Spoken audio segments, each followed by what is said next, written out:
Hello and welcome to episode 4 of Get Your Dollars Up. I have another good one. This is going to look further on down the road to see what all of this means over time. I think through the lens of day-to-day trading, or in my case here, week-to-week trading, it can be hard to understand what is this all going to amount to. And for me, if I have something that I'm looking really far down the road and I have an idea of why I'm taking each step, it helps me to navigate those waters. It helps me to navigate those steps between here and there and understanding, am I getting closer? Am I getting further away? Am I moving sideways? Am I moving at all? Am I making actual progress? And is there another way for me to get there faster? If I do find another way, I want to jump on that. But as far as I know, as far as I'm able to, and each person's investing style is going to be really different. But this is my style. This is the fastest, most reliable way I've been able to figure out and do consistently. So let's explore what that long-term road looks like. But let's do a little recap of what we had going on last week. So at the end of last week, episode 3, we left here on November 20th, and this is where we ended, right? This is all the data we had. And if you remember, my break evens are down here in the blue. My calls, which are allowing someone else to receive the gains above this point. My calls that I sold are in these gray bars here. So I'm just going to update it to this week. Movie magic, y'all. So this was the end of last week. And then I had told you that I sold a call for 120. I was a little concerned about just kind of what's going on in the world. And I still am, but there's maybe a little more optimism out there with some good news on certain fronts coming out. Not going to get too much into that, but this is where we find ourselves on November 27th. My break even currently is here at 112.29. We started with the stock at 122, and my break even's gone down. The stock itself closed at 116.59 on what is that? November 27th. Okay, so here's where we are. Here's where we're just kind of caught up to the current results. Okay, break even. My strike price was up here. It was out of the money. I still own the stock, and I got to keep that premium of $1.17, or what is in actual money, $117. Okay, that's a premium I got to keep because the price did not go above 120. Okay, so this is covered call basics here.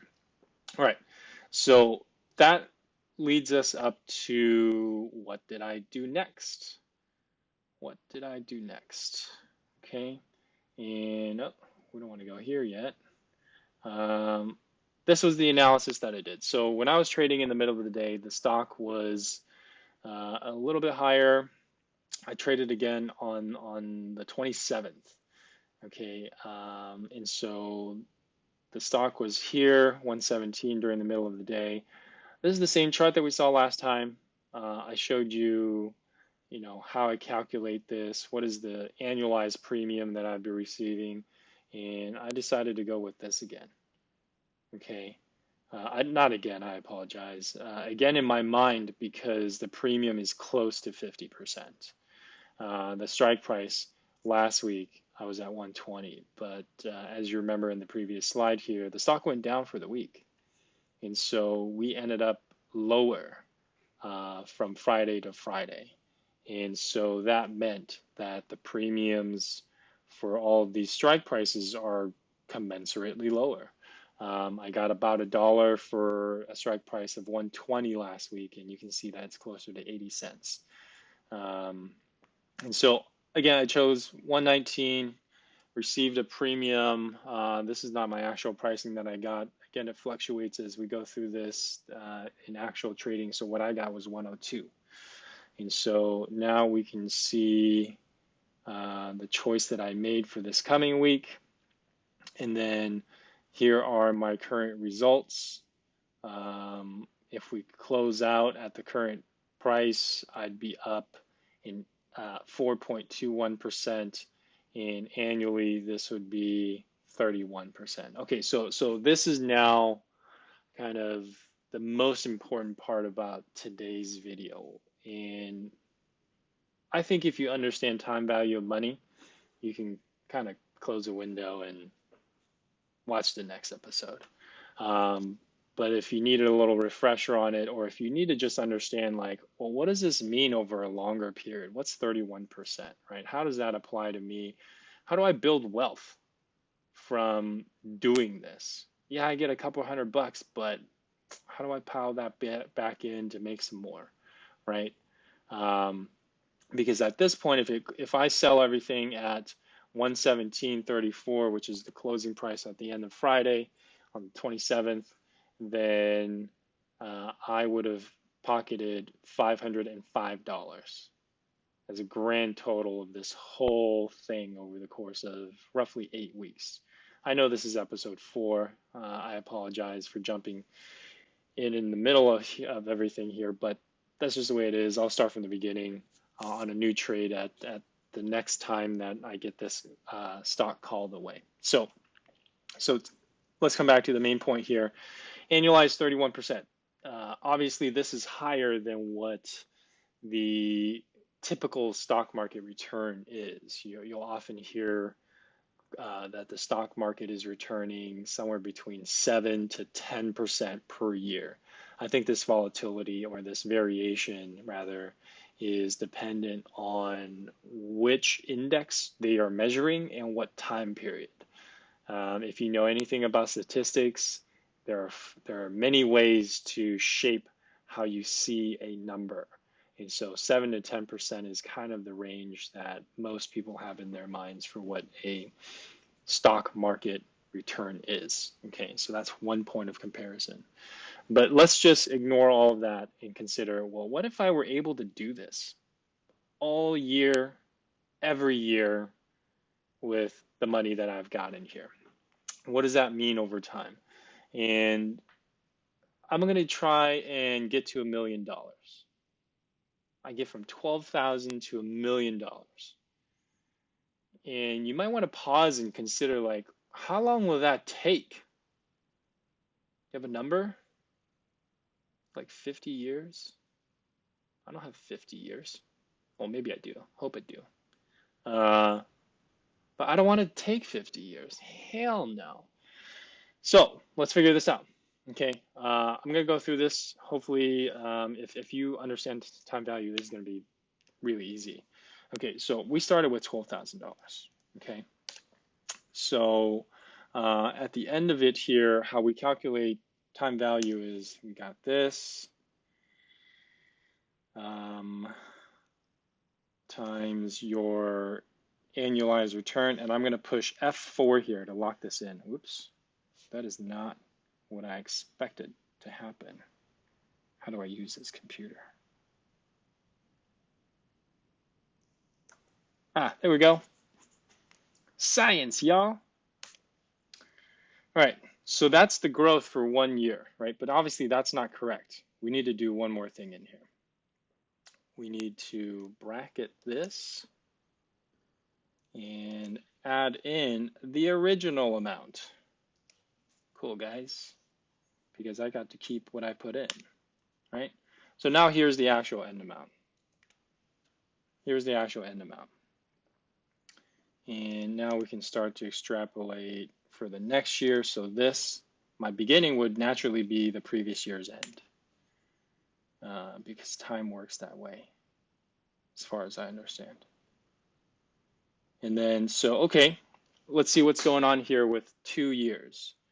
So I started year one with 12 grand. I didn't add any money in, and 31% was what I grew by, and I got to 15,755. Hey, pretty good.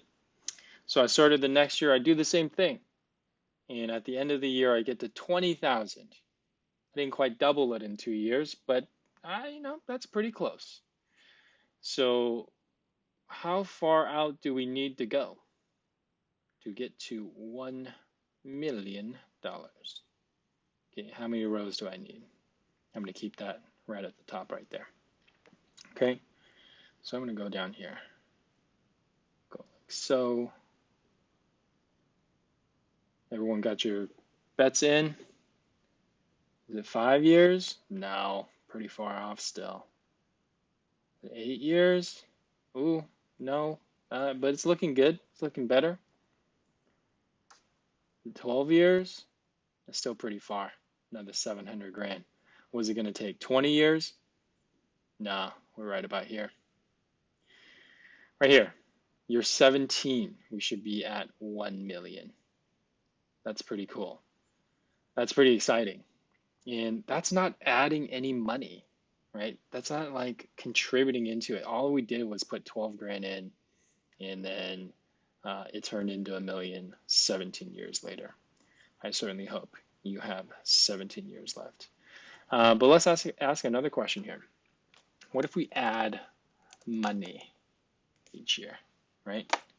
In a Roth IRA, these days you can add 6,500, but let's use 6,000 for easy math here. I'm going to make this a number. $1, I mean, and I need to adjust this formula. I need to also add this amount. Cool, guys. And then I need to make the rest of these agree with me, right? Okay, and I'm still going to add $6,000 every single year. I'm not going to be lazy about saving. And what happened here? 3 million. And I got to 1 million at the end of year 13. That's pretty good. We went from 12,000 to a million. So this is the significance. This is the meaning behind this kind of growth. You get to a million in whatever time frame you think is appropriate in terms of your risk level.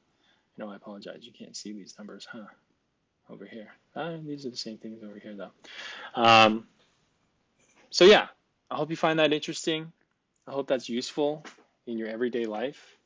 You don't need to trade every day, as you can see. I trade typically once a week. It takes me 15 minutes at most to look at the market and decide whether I want to make that trade. I do that analysis, boom, trade is in. And I kind of glance at it throughout the week. So total amount of time and effort is maybe 30 minutes a week, right? It takes me longer to make these videos. So hopefully that is fun and interesting. And maybe I need to change my channel to get your commas up. Get a comma in your digits, right? That's pretty exciting. But I don't want to change the name of my channel, so it's still going to be dollars. Dollars. All right, see you in the next one. Bye.